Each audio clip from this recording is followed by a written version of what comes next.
Welcome to Midlife Matters. I'm Marie, and each week I'm joined by my friends Julie and Mindy to talk about all the topics keeping women in the middle years up at night.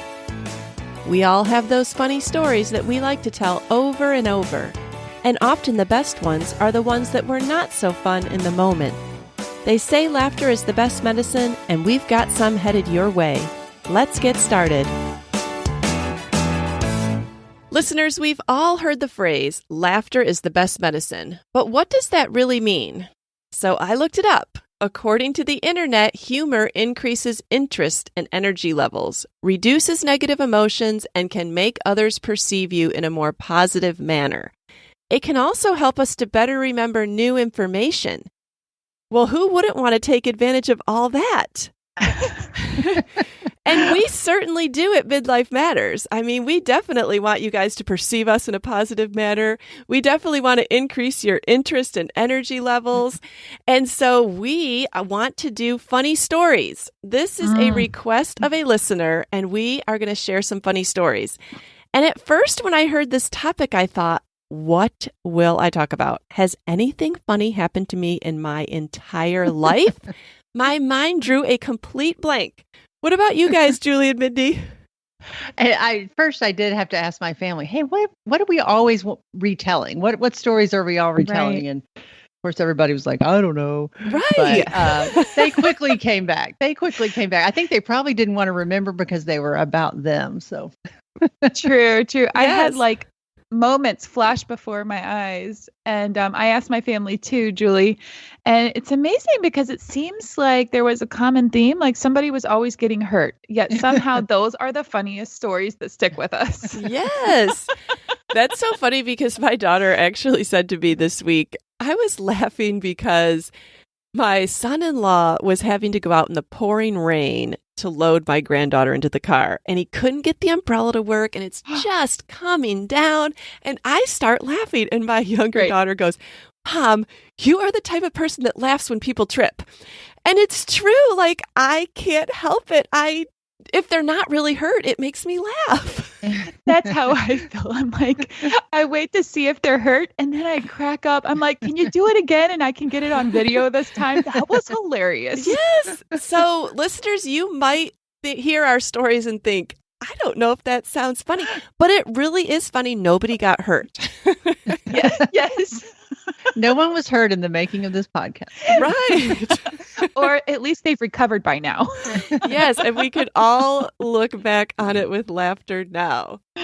All right. So now that we've had a chance to think of ideas, we do all have some thoughts and we have some stories to share, and we are excited to share them with you. So sit back and be prepared to laugh at us, laugh with us, laugh at our kids, whatever comes up.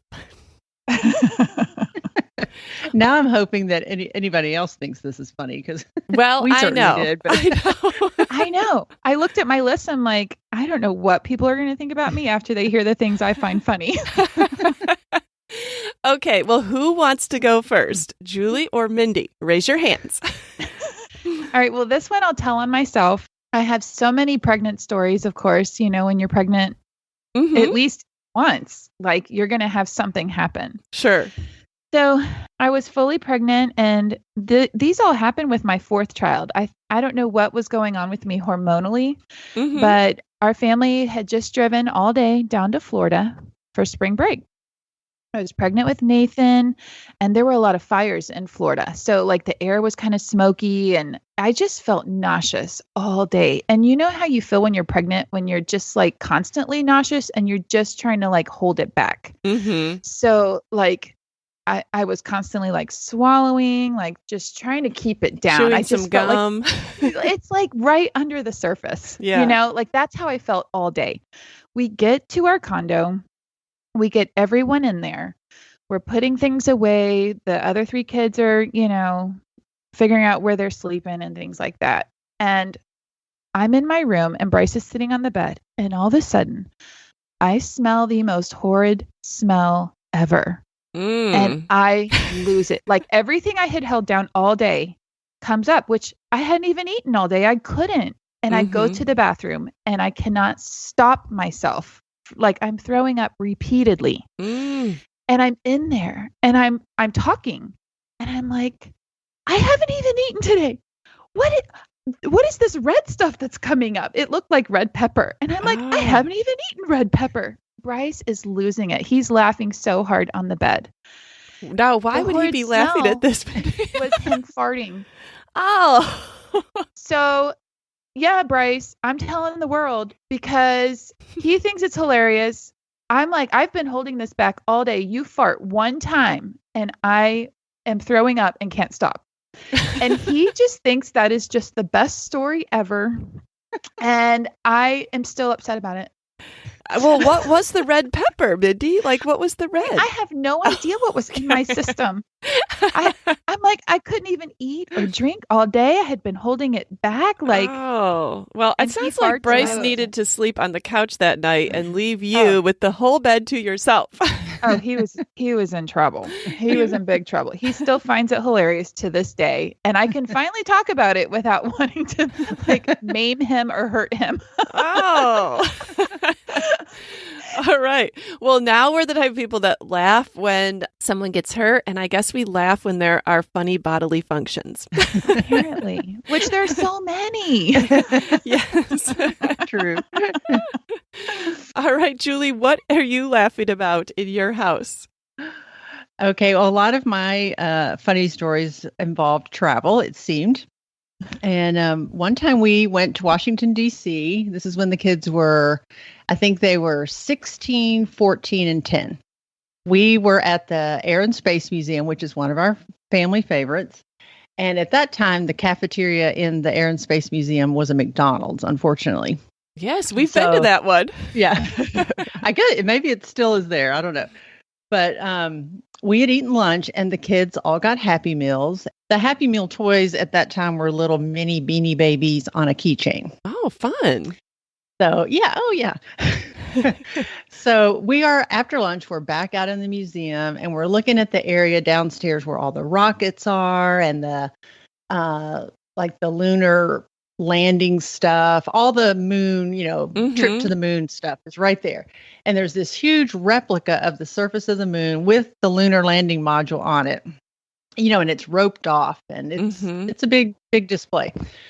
Well, of course, I can't remember which kid, but one of the kids stole the other kid's Beanie Baby. Oh, no. And it was a skunk. And so they are spinning this little keychain on their finger above the other one's head, like keep away, and they're screaming. I feel like we're the loud family. Like everywhere we went, people knew we were there. And, I'm going, give it back and stop it. We're here to look at this. We're here to look at the moon stuff. And about that time, and I remember it happening in slow motion because I was so mortified. The skunk flies off the finger. And where does it land? Right on the moon. It landed on the moon under the lunar landing module. And so Molly's like, Mom, our skunk's on the moon. Our skunk's on the moon. And so I am just mortified. And I'm like, what do we do? I can't go get the skunk. Do you report there's a skunk on the moon? Do I crawl out there and get it? Do I send a kid out? People are starting to point, like other kids are like, what's that under the lunar landing module? So I get out my camera and take pictures because I thought this is the one and only time that you could capture a skunk on the moon. Yes. Oh. If it would have been years later, you might have gone viral, Julie. I know. For real. That's so smart to take a picture. I'm usually like ducking my tail and running when we do stuff like that. And I'll have to post it because you can see our little skunk. Were any of your kids owning up to having flung it off their finger? I can't remember. I could probably guess which one it was. I can guess which one it was too, since it had to be somebody taller than the youngest. Yeah, but I won't say. Well, did you report it, Julie? No, we walked away quietly. That's what I'm talking about. The picture was taken, and we went back at the end of the day, and it was gone. So I assume the security guard had to go out there. And that was the last time McDonald's was able to give out Beanie Baby keychains. That's right. Oh, my goodness. Well, that is funny. And that's something that your kids will laugh about when they have their own kids doing silly things like that and embarrassing them. Or when they take them back to the Air and Space Museum. Yes, yes, that's so funny. I have a picture of my twins eating McDonald's ice cream in that restaurant. Like, I think they were bored and I took them upstairs for a little break. And yeah, that's so funny. I don't know if that McDonald's is still there, though. Oh, my goodness. All right. Well, my funny story is probably the funniest. And I say that kind of maybe ironic or weird or something type funny of our entire family history. But I want to tell you about how we discovered we were having twins. So this would have been in January of 2004 that we discovered this, 2004. So that was over 17 years ago. And this story is pre-cell phone. We did not have a cell phone. So we had 3 children, a girl and 2 boys, and I really wanted another girl to round out our family, but I couldn't decide if I wanted to try again or not. And it was the fall of 2003, and our kids were 7, 5, and 1. And I had been vacillating back and forth all summer, and it was always in the back of my mind. I felt like if I'm going to have a 4th child, let's do it so that, because I had kind of 2 older. And then I thought, well, let's have 2 younger, So anyways, I'd been going back and forth in my mind. And our anniversary is December 30th, which is always a difficult time to celebrate and get away because it's just after Christmas. So we often go away a different time of the year. And this year was our 10-year anniversary. And we were going to Atlanta for a couple nights in September to celebrate our 10th anniversary. So I decided very nervously and with a lot of anxiety that this would be the weekend we would throw contraceptive caution to the wind and it would be the do or die weekend for making this decision. Like, God, here's your chance. If we're supposed to have a 4th child, here's your opening. And when I come back, I'm closing the door again. And so off we went. And I think that partway through that weekend, I decided, no, this is too risky. Okay, God, you already had your chance. I'm shutting it off halfway. Going back to protection here.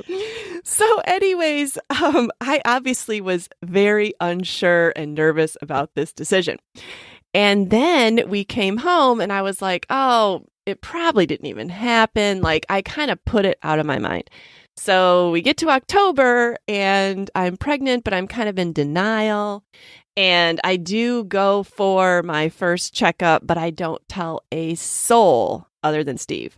We went all through Thanksgiving, all through Christmas. Nobody noticed. I thought maybe like my family in December would say, are you pregnant, Marie, or anything? No, nobody noticed anything. So I just kept on going. I thought, I'm not going to bring this up. So anyways, I still hadn't told anyone. So now we go into January and I am nearing the halfway point. In January, we are going to go for our ultrasound. So about a week before that, I got sick. It was the evening and Steve was somewhere. I don't know, maybe he was playing basketball. Maybe he had a meeting. Like, I don't know, but he wasn't home after dinner. And I just felt really sick. And I don't even remember if it was head or stomach, but I called my OB and she said, why don't you go to the ER, like to labor and delivery? Just get checked out. So I didn't know who to call because Steve was gone and there were no cell phones. I couldn't get a hold of him. So I called a friend and I said, could your husband sit here with my other kids and could you drive me to the emergency room? And right away she's like, well, sure, I'll be right over. So I get in the car and she goes, okay, where are we going? The ER? I said, no, labor and delivery. She goes, what? Like, she didn't even know I was pregnant. And she was seeing me like several times a week. And she's like, what? And she didn't really ask any more questions. She just started driving. And I get there and they take me back for some testing. And in the meantime, her husband had gotten a hold of Steve. I don't know if Steve came home and then was like, what are you doing here? And the guy was like, you better head to the hospital. So Steve heads down. And he gets down there, but they don't let him come in. And they said, oh, well, your wife's doing some testing. Why don't you go to the waiting room? So anyways, he decides, because earlier in the day, my brother had come down with appendicitis and had an emergency appendectomy and was on another floor in the same hospital recovering. So he decides, well, I'll go down and see Mark. And anyways, he goes down and finds Mark's room and he walks in and my mom and dad are visiting. And he walks in and my mom goes, Steve, what are you doing here? And he goes, oh, well, Marie's in labor and delivery, and I thought I'd come down and visit Mark. My mom goes, what? Like, she had no idea. She has one child having an emergency appendectomy and one child in labor and delivery she didn't even know was pregnant. She was just like spinning. Her head was spinning. So anyways, all was well. I went back home that night, but then my family knew I was pregnant, and it was about a week till the ultrasound. And we brought a piece of paper and a very plain envelope. And I said to the woman, will you please write down the gender? And so she's looking at everything. She goes, okay, well, I have some news. I said, no, remember, we don't want to know. And she said, well, it's not that. She said, you're having twins. And we kind of laughed like she was joking, like, haha, like just, and she goes, no, I'm serious. And Steve and I both were just flabbergasted. And both of our first thoughts were, when we compared them later, were every seat in our van is filled. There are no more seats for children in our family. So we go home, and my mother-in-law did not live in Tennessee at the time. So I called her to tell her. And while I'm on the phone, Steve thinks this is the perfect chance to go behind my back and find out what we're having. So he goes to the little desk where I kept the envelopes, and he picks out one that looks just like all the other ones and goes out to the garage and decides to open up the envelope. And he's just going to put the piece of paper back in a new one, and I'll never know the difference. And he pulls it out, and you see all this like a split second in your mind. The first two letters on the paper are B-O. And he immediately thinks, oh, I need to put the paper back, or like, I can't tell Marie. But in the next, second, he reads both girls. Oh. Oh my goodness. He comes in the house jumping up and down and swinging the piece of paper back and forth in front of my face while I'm on the phone. And I'm like, no, I don't want to look like it. I'm like, what are you doing? Like making motions like, why did you open that? Like, I'm on the phone. And he's pointing at what it says. And I saw that it read both girls. And I just like dropped to my knees and was like so thankful and overwhelmed and excited. And Steve had to finish up the phone call with his mom. And then I was jumping around and dancing. But yes, that was how we found out. That's so funny. I can't believe I've never heard that story. For real. Oh my goodness. Yes. All right, Mindy, you're up. So similar to Julie, this is a family trip. We ended up going to Florida pretty much once a year, like for spring break or summer or something. That's always where we enjoyed vacationing with our kids and stuff. And we kind of started a tradition of going to a go-kart place, and whoever won the race, like within the family, won the like trophy for the year. Though there was no trophy. Sure. So this was a big deal. And for years, it was like Bryce had a little boy with him in a double go-kart because they were too little. And I had a little boy with me because they were too little to drive themselves. Mm-hmm. Well, the very first year that both Jacob and Nathan finally reached the height requirement, they could drive on their own. We had 6 Stillmans on the go-kart course this year. We are all so excited. And we're standing in line, and I'm noticing like all the workers there are like teenage boys. I don't know. In my mind, I was like, how much attention do they really pay to this course? I mean, do they care about this job? Do they really care that my little sons, who are much taller than their age, are going to be driving their first go-kart? Well, I have typically won this race, and I actually am not very competitive until it comes to certain things like go-kart driving. Yeah. So we get on the course. I'm pretty excited. I've got a fast car, and I'm by myself. And Grant apparently also has a fast car, and he is also by himself. And somehow we are neck and neck. And every time I try to like cut him off, like get in front of him, he like bumps me. And I can't yell at him over the car. Don't actually bump me, Yeah. Read the rules, Grant. No bumping. Hello. Win because you actually won. Don't try to get me in a wreck. I feel a little road rage coming on here. Okay, Julie, it builds. We are neck and neck. And every time I try to pass, he bumps me. And then I'll cut him off at a corner and he bumps me again. I'm kind of irritated, but I'm also like, I got to get around this kid, And so finally, one time, Grant bumps me so hard, he spins himself and he T-bones into the tires that are the boundary. I start laughing my head off and I'm waving my hand at him like, see ya.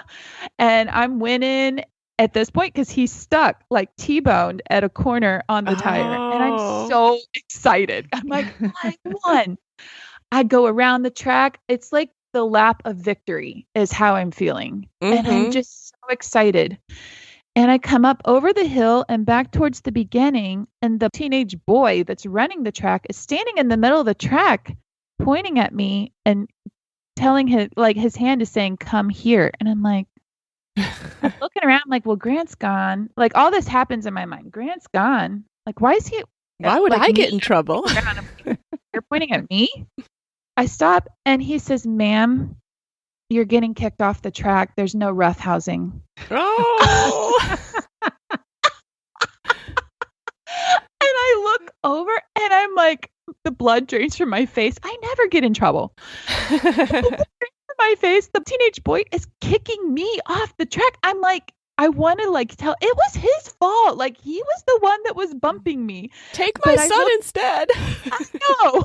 I look over and Grant is standing outside of the track. Apparently when he T-boned, they made him park and leave the track. He's already standing.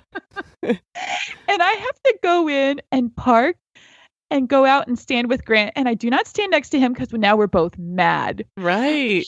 Bryce and Abby and Jacob and Nathan finish the race and they're confused. They're like, why is Mom and Grant standing outside of the track?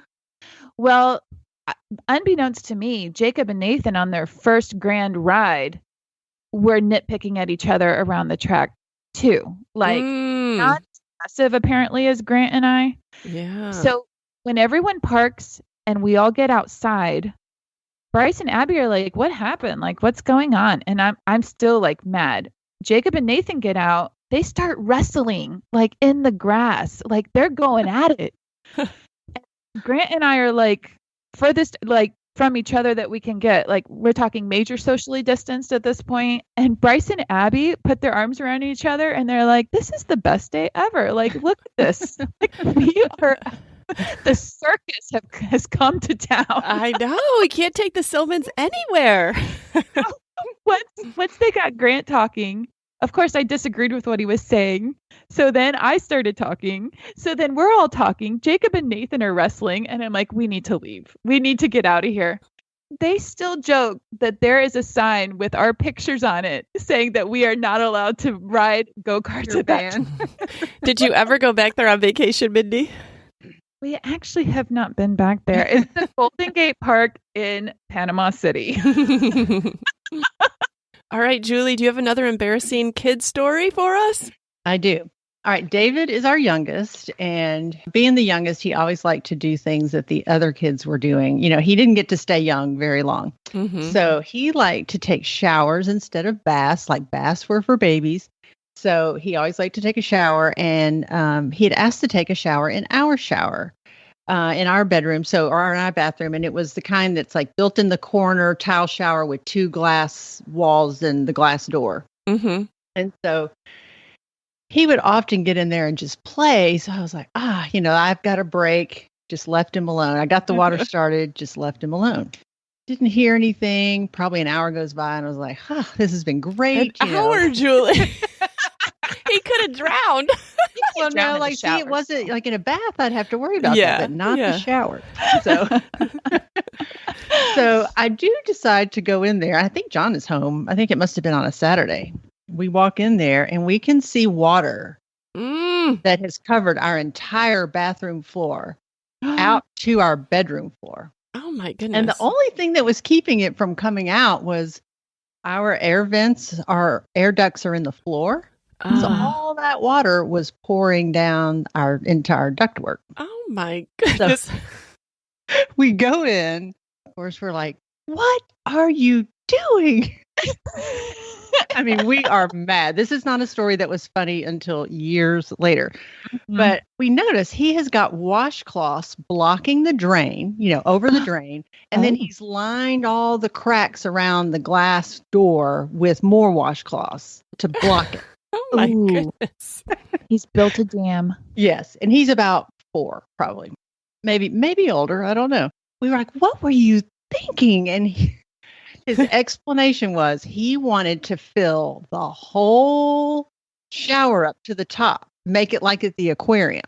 and he wanted to swim around in there. Oh my goodness. Great idea. It was a great idea. Yes, great idea. But I don't think I have ever seen John quite as upset as that moment in time, because literally gallons of water were flowing down into our vents. Oh, and John hates water. He hates water. He hates repairs. Oh. He hates anything that goes wrong. He knows it's going to be me that has to fix it. So, yeah. Oh. So, the only reason it hadn't come out into the hardwood was because of the vents. I don't know which would have been worse, the wood or the vents. Well, did your heat and air work after that? I think we had to have it, emptied out, open my up. goodness. I'd be worried about like mold and like you start worrying about all that stuff. I bet that was the first time the heat and air people had heard that explanation for water in the pipes. Yeah. That's one of those things that I always thought. I'm sure David was adorable at 4. He's still cute, but like I always thought, like it's a good thing our kids are just stinking adorable, or like you would want to kill them. I know. Yeah, and he was always real. Like he loved the aquarium. That's what's so funny. I can say that was probably his very favorite place to visit. Yes. And there is one. I think it's at the Tennessee Aquarium. They'll have a diver who gets in and shows you different animals and stuff. So I know he was thinking, I'm going to be that diver. Mm. But, the water was just as high as the little pan of the shower. Yes. And it was pouring on out. So I don't know why he couldn't see that. Filling. Yeah. If he just waits a little longer. He was a very patient child. Apparently an hour wasn't enough. Oh my goodness. Well, I bet he did not take a shower unsupervised for a very long time after that. No. And no one would blame you. All right, Marie, what do you have for us? Okay, well, this is funny. This story involves Julie and John. Okay, so this happened when my older son, I have 2 sons. This was when my older son was about 14 or 15. And we had gone out to dinner with Julie and John, and we were talking about what our kids were doing that night. And it came up that Davis was home alone. We said something about like, oh, Davis, he's home alone. I bet he's watching sports under the green blanket. And John immediately perked up and said, what's the green blanket? And we said, oh, it's this blanket that he likes to lay under every time he watches TV. And so John said, let's play a joke on him. I'll text him on my phone so he doesn't recognize the number, and I'll say, what are you doing? And of course, being the type of parents that laugh when kids are scared or hurt or whatever, we're like, oh, that sounds great. Yeah. Steve was all in for this because he was like, yeah, I think Davis is a little nervous about being home by himself. So we tell John to do it. So John texts him and says something about like, what are you doing? Or I can see what you're doing. And Davis texts back and says like, who is this? He texted Steve. Or did he? No, he texts back to John like, who is this? And John said, I know what you're doing. He's like, no, you don't. And John texts back, you're under the green blanket. And as soon as he sent that text message, Steve's cell phone rings, and it is Davis in a panic. Dad, someone is texting me. They know I'm under the green blanket. And we start laughing hysterically, and we say, no, it's just Mr. King. It's just, no, Dad, no, it's not. And Davis is like, prove it. Put Mr. King on the phone. And, and then I think John had to send a message from that number to prove it. And Davis was like, oh my goodness, I'm so glad I called you, Dad. I was just about to call the police. Can you imagine if the police came and they found out that we were playing this joke on our 14 or 15-year-old? Yeah. John would have probably been in jail. Terrible parents. Terrible parenting. I know. But we laughed so hard. And to this day, whenever I think of the green blanket, I think of that story. Oh, poor Davis. We tell that story too. Mindy. Okay, I'm up again. Yes, you're up again.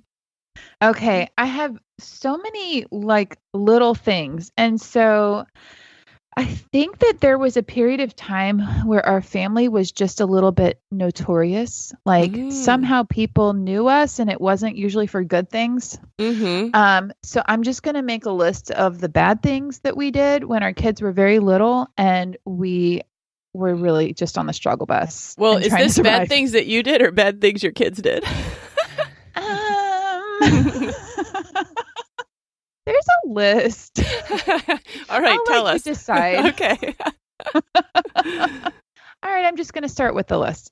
Right after we had Nathan, we showed up at church. And when we got to church, which it was like a 25-minute drive, we realized that Grant wasn't wearing shoes. Oh. And Bryce was like, well, he needs to go to church like this, and then he'll remember to get his shoes before we leave, because there's 4 kids now, and he's going to have to take care of himself. So at that church, he went through Sunday school and church without shoes on. And I'm sure people remembered that. Again, I think we were notorious, but not in a good way. People always seemed to be worried we were going to leave a kid like at church. I remember that. That was actually in Georgia a long time ago. I did leave a kid. Then let's see. When Grant was in kindergarten, there was carpool line, and he was at this little small Christian school, and the teachers would walk each little kindergartner out to the car. And so that was wonderful to me. I had just had Jacob at the time. So I always seem to be just having a baby when things happen. I see him walking his teacher, and Grant is dragging his book bag behind him as she's walking him. And so I see her kind of trip and stuff, and I don't think anything of it. Well, then the next day, a different teacher's there. And so when she gets to the car, I said, oh, well, what happened to so-and-so, his teacher? And she said, oh, she broke her foot yesterday. Some kid was dragging his book bag behind him. Oh, no. It's like, I leave and I'm like so mortified. I'm like, that was Grant. Oh my goodness. He broke his teacher's foot. Did you transfer him out of that class, Mindy? I'm like, again, we have to move. That's Maybe you transferred out of the school. He went to public school after that. And then actually we did move one time in Nashville. Jacob was in kindergarten and Grant went to the same school and was in like 3rd grade or something like that. And Jacob's friends were all like throwing rocks. There happened to be rocks at Sunset Elementary at the time. It is no longer that way. Jacob is enticed into throwing a rock. Well, his rock happens to hit the window and breaks it at the classroom that Grant is in, just happens to be in. So Grant's teacher looks at Grant. Grant starts crying because he's so upset for Jacob. And Jacob is not malicious, and he is such a rule follower. It's actually quite funny that this happened to him. So Grant and Jacob both go to the principal's office together because Grant is just so upset that Jacob broke a window. And Jacob is upset that he broke a window. Well, Grant's teacher, when Grant comes back to the class, they called me and were like, look, everything's okay. This is an issue at the school. The kindergarten teachers were happy that the window broke because they had been telling the school, this is not safe to have these rocks on the playground. You need to change it out to this rubber mulch business. Right. And Jacob was the catalyst to get rubber mulch there at Sunset Elementary. They had to spend $25,000 because of your son. Super sorry. Again, notorious, not in a good way.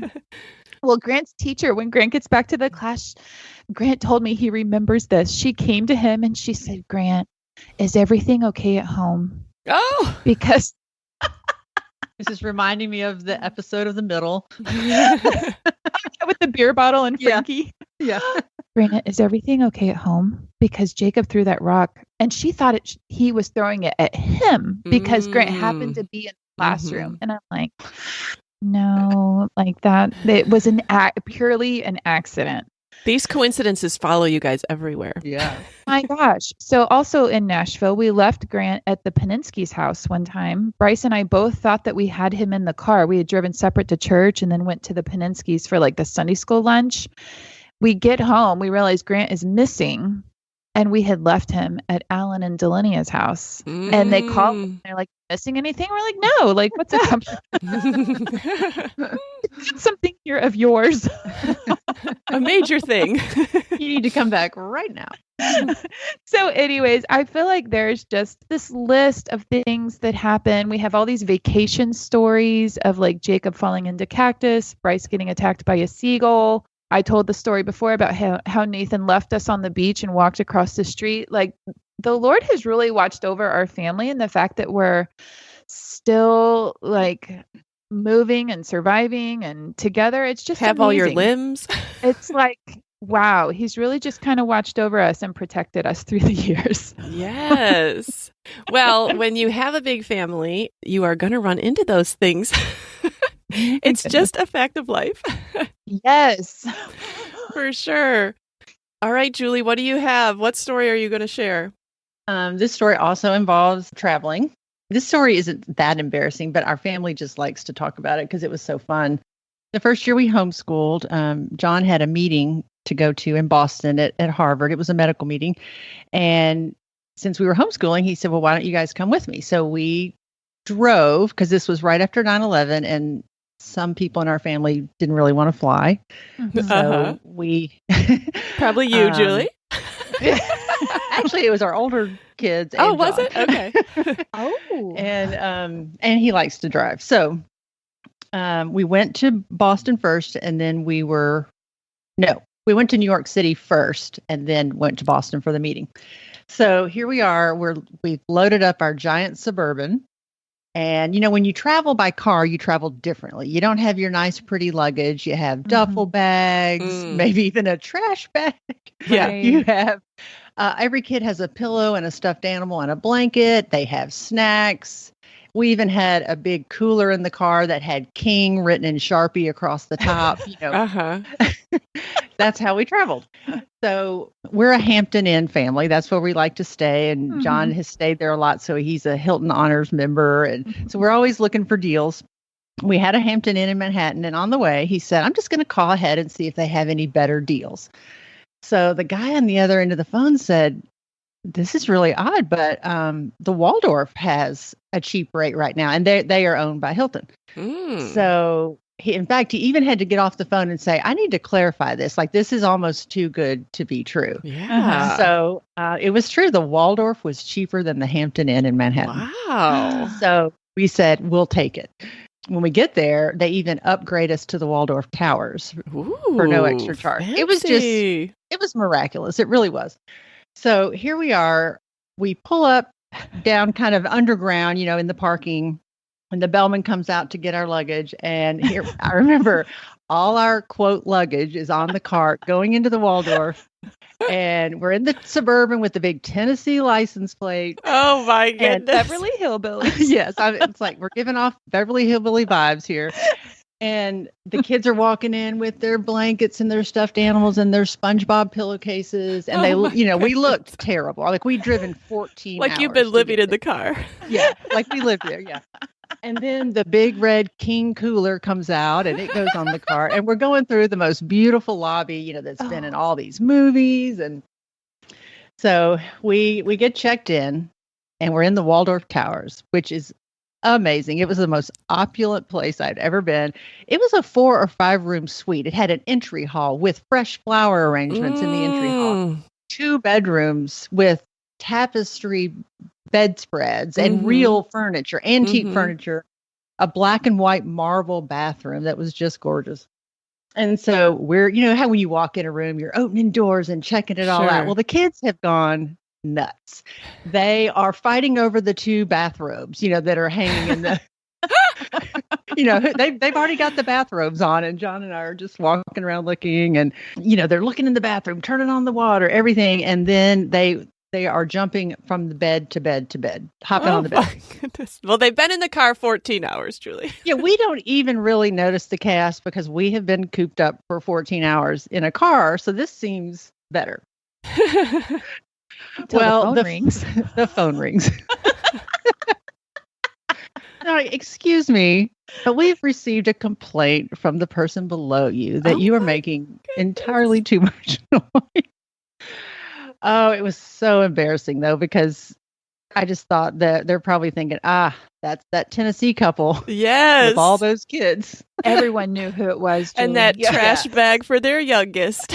Yes. And I just always felt like we seemed more numerous than we really were. Yeah. Yes. There were 5 of us, but it seemed like a lot more because we were making a lot more noise. Yes. So then we have a great visit in New York. The people there were so kind. Like when we walked out the first day, the doorman said, hello, sir, like to David. Is this your first visit to New York City? Well, I hope you have a wonderful day. They were just very kind. Yeah. Well, on the day that we're leaving, the president of South Korea was also staying at that hotel. Ooh. And he apparently wanted to go out for a hot dog. So they had to shut the whole hotel down. Like you couldn't get your car down to check in, at the parking area. And, just security reasons, it was kind of all shut down. Well, we were ready to leave and we couldn't load up our car. And they had no idea how long it would be that way. So they decided to bring our Suburban out on to Park Avenue, right in front of the hotel. With your big Tennessee license plate. Yeah, so there's our big Tennessee Suburban, and out on Park Avenue, all that stuff that came out has to go back in. So the all of New York City. SpongeBob pillowcases and the stuffed animals and the blankets and the King cooler all got loaded on Park Avenue for the world to see. My goodness. And, really just being in a Suburban in New York City is odd enough, because it barely fits on in any of the lanes. It doesn't. So we laugh about that story so much because it was just kind of a feat to even drive into the city, Yes. Oh, well, that's something you could look back on with fond memories. And again, like, what's up with the kids doing embarrassing things and mortifying us? Oh, no, why couldn't we walk in like civilized people? Julie, we have had the phone ring several times. I still get nervous going to a hotel with my teenagers. And so I remember thinking, I would really like the phone to not ring on this vacation. Yes. Or you all need to put us on the ground floor. Yeah. We already know we're going to make too much noise. That is so embarrassing. Yeah. Well, the last story I'm going to share is not one that embarrasses my kids. It's more one that is just so typical of women, I think. Like, I feel like Julie and Mindy, you guys have probably done things like this. But right after we aired our Facebook Marketplace episode, I decided I'm going to redo my living room, maximize seating, and I'm going to do it all on Facebook Marketplace. I was inspired. And so I had one long couch and 2 club chairs. And we have a family of 7 plus some spouses. And if ever any people are over, 5 seats is just not enough. And we would be pulling extra chairs in from the adjacent eating area. But I just wanted to maximize. So I thought, what can I do? Should I get another long couch and a chair? Should I get a sectional? I just started looking on Facebook Marketplace multiple times a day. And Julie, you remember what Cheryl said in that episode? She said, set up your searches. So I had all these things. I had all these alerts. I was checking, no lie, probably 50 times a day. Because I wanted to, if you want a good deal, you've got to get it quick. And nothing. I missed out on a West Elm couch that I really thought would have been good. I missed out on a Pottery Barn couch that I thought would have been really good. And so I was kind of telling Steve about my struggle. And I said, and a lot of the couches are, a little bit more than I wanted to spend. And he's like, well, he said, if you want to spend a little bit more, I kind of feel like Facebook Marketplace is almost like renting furniture. You can just sell it again. If you feel like you can sell it again, I don't feel bad about it. Right. And those are famous last words. Why would you tell your wife that? Oh, she's buying something today. No. So then I'm even more determined to find something, and I have permission. So I doubled down on my efforts to find something, and I just can't. So I thought, well, okay, I'll look at new furniture that would be around the same price as Steve said I could spend on Facebook Marketplace. And if it's new and I could return it, isn't that the same thing? I mean, he basically said, find something. That's right. So I start looking at Sam's Club and Costco because they have great returns. And did you guys know that it's really hard to get furniture right now in the pandemic? Yes. Furniture is selling out. And there's nothing like hearing that something's going to sell out in my mind that makes me want to get it all the more. And I'm going to get it and I better jump on it. So a friend of mine said that she was trying to order a sectional for her living room and it was going to take months for it to come in. And so I saw a sectional that I thought would work at Sam's Club. And I thought, oh my goodness, I better buy this today because all the sectionals in the world are disappearing, according to my friend. It's going to be like a toilet paper scenario. So I hit buy. I've never even seen it in person. I'm going to pick it up in the store. So Steve is going to go out of town that night, and we're after dinner, and he's like, "Is there anything you need me to do before we go out of town? Before I go out of town?" I was like, "Well," I said I was going to go down to Sam's Club tomorrow morning and try and pick up a sectional on my own, but if you wanted to go down tonight, we could do it together. I don't know what I was thinking, Mindy, Julie, that I would pick this sectional up on my own. So I thought, well, they'll load it. Maybe Davis and Isaac can take it off the truck. Who knows? So Steve's like, all right, let's go down and get it. So we go down. This thing is behemoth. I measured it, but like when it's in boxes.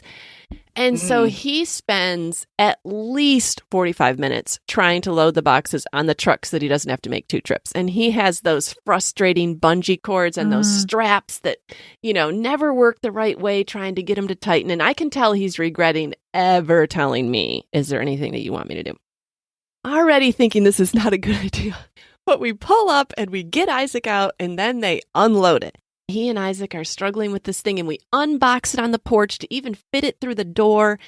We get it in, we screw on the feet, and, Steve likes to be done with a project. He wants to feel like, I did what you wanted, you appreciate it, check it off my list, I got a gold star, we're done.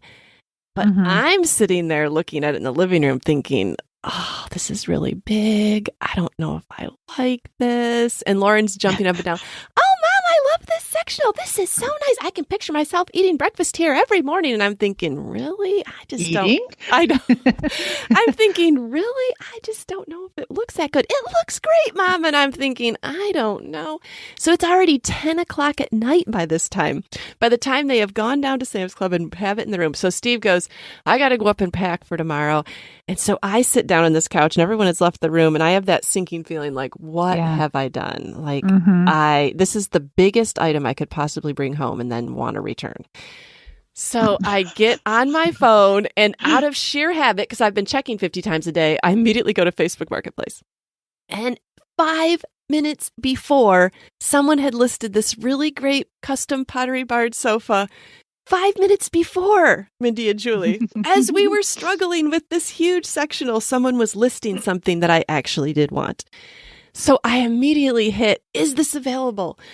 And she replies back, yes, I only listed it 5 minutes ago. And I'm like, okay, I can come tomorrow morning because it's already 10. If she would have said I could come that night, I would have run out the door.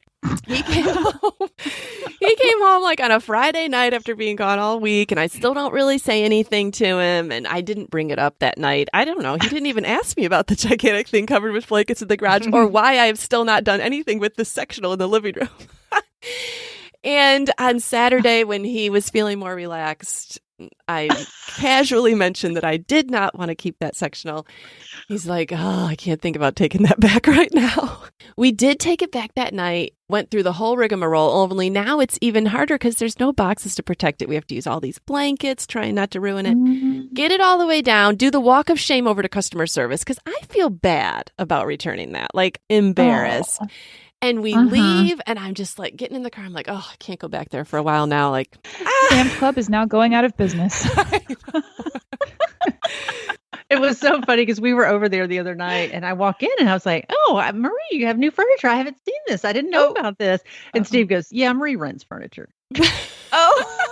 Marie basically rents furniture. It'll be here a while, and then it'll be gone. I know. So I just was so glad to get that sectional returned. And I don't even know what the moral of this story is, except how many times as women do we make an impulsive decision, 5 minutes later find out exactly what we want, and have to backtrack. Oh my gosh. I feel mortified for you, and I think of the things I have done, and I'm embarrassed. Yes. Yeah. So I would rather do it by myself. That's why I wanted to pick up the sectional by myself, because no one would know about my mistake. But I don't know how I would have ever gotten it in. Oh my goodness. We were talking about redoing we had a laundry room off our kitchen, and it had a sink and a toilet right off our kitchen. And I always hated that. And we had talked about, redoing it and making it into a pantry, a walk-in pantry. So I got the idea. I moved the washer and dryer out by myself one day while John was at work. And then I started peeling up the linoleum. And I thought, well, this isn't that hard. I'll just get a jump start and help John out, Help, in quotes. Help him. And so I rolled up the linoleum and stuck it in the trash can out on the driveway. And the lid wouldn't shut because the linoleum was so big. And he drives up from work one night and he goes, "Is that our floor in the trash can?" And I said, "Yeah, isn't that exciting?" I said, "It was so easy. It came right up and now we're just ready to tile it." And that did not go over well. No. That did not go over well at all. And to this day, he still says, "Promise me you won't start this without me. Promise me." Because that was so impulsive. When I woke up that day, I had no intention of pulling that floor up, but I know. I just kept doing it. And I'd much rather do it when nobody's home. Yes. Or when he's not home. Yeah. There's just something about you're all alone. You feel the freedom to experiment a little bit. Yes. I know. What could go wrong? Oh my goodness. I love redecorating too, Julie. And I ruined some wood floors in our Brentwood house from moving the piano by myself. Oh my goodness, Mindy, whatever possessed you? To think that you could move a piano by yourself. It had wheels on it. Why do they make wheels if it just won't roll around? Didn't know one was turned and not rolling. Yeah. Oh my goodness. Yes. But to this day, I do not move that piano by myself. No. Julie does not take out floors by herself. Mindy does not move pianos. And I am not going to bring home any sectionals alone. No. I'm not even going to buy any more sectionals, you guys. Oh my goodness. We've learned our lesson. Yeah. Yes. Why do we have to learn the hard way? I know. Well, this is so fun. I definitely feel like laughter is a great medicine. I love smiling and hearing what you guys have had happen, especially with your kids. Oh, yes. yeah. I thought about 4 or 5 other things that Me happened out too. We there. might have to do a part 2 on this. I know. I think we're going to need an episode called Moms Behaving Badly. Yes. Oh, let's get to I'm a fan.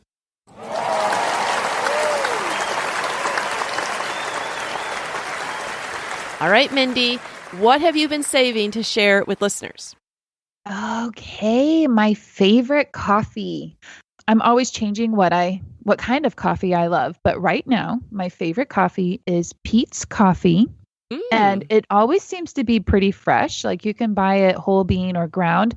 And thankfully, like the ground coffee, you can read the date of when it was ground. Okay. And so it is just my favorite flavor. It just has such a smooth flavor. It's the Major Dickinson's. It's like a dark roast and it just has such a great flavor. And so I've been a huge fan of Peet's Coffee. Yes. Well, we'll put a link to your favorite flavor in our show notes. All right, Julie, what are you a fan of? All right. I'm a fan of a movie that's on Netflix and it's called Fisherman's Friend. And it is set in Cornwall, England. So if you've ever watched Doc Martin, it's the same little town, Port Isaac, Cornwall. I love the little town of Cornwall. It's just so pretty. It's on my bucket list. Yeah. And it's about these fishermen. They get discovered for their singing. They sing on board the ship. They have really cool harmony, and they sing these songs called sea shanties. They're old nautical songs like from the 1700s. And a London producer comes down to Cornwall for like a stag party, and he's kind of tricked in trying to promote this band. It was started out as a joke, and then it became serious. It's kind of like a musical Doc Martin. Oh, okay. Wow. At first, I thought, this is cheesy. I don't know if I'm going to like it, but I stuck with it because it is a true story. Yeah. I think I like things more if it's a true story. And yes, there's romance in it. It's funny and the music's kind of cool and it's a true story. So I have now watched it twice because John didn't watch it with me the first time and I got him to watch it and he loved it. Oh. So it's really heartwarming and sad and happy. It's got all the emotions and it's really, really cool. I will say I watch things with subtitles because it's the Cornish accent is pretty strong. And if you didn't have subtitles on, you would probably miss some of their language and it's like there's some vulgar language and stuff. So I always hate to recommend movies because I know people have different standards. But I'll say if you didn't have the subtitles on, it'd probably just fly right by. But have read every word. Anyways, it wasn't terrible, but there is something there. So as a warning. So yeah. Okay. Oh, well, It that's sounds good. awesome. Yeah. It sounds like a very just escape type movie. Oh, it is. Yeah. Yeah. Well, I also want to recommend a movie that's on Netflix right now called Greater, Greater. This came out in limited theaters in 2016, but it's on Netflix right now. And Mindy, you're nodding your head. Have you seen it? Yes, it's very good. Yes. I love it. And so this is a football movie. And I love like come from behind underdog sports movies. They just make you feel so good. And we were looking for a movie to watch with my 18-year-old the other night who happened to be home. And, you know, it's so hard to find something that they're willing to sit down and watch. And he loved this movie too. It's about Brandon Burlsworth, who it says in the description is perhaps the greatest walk-on in the history of college football. Brandon dreamed of playing for the Arkansas Razorbacks, but was told he wasn't good enough to play Division I ball.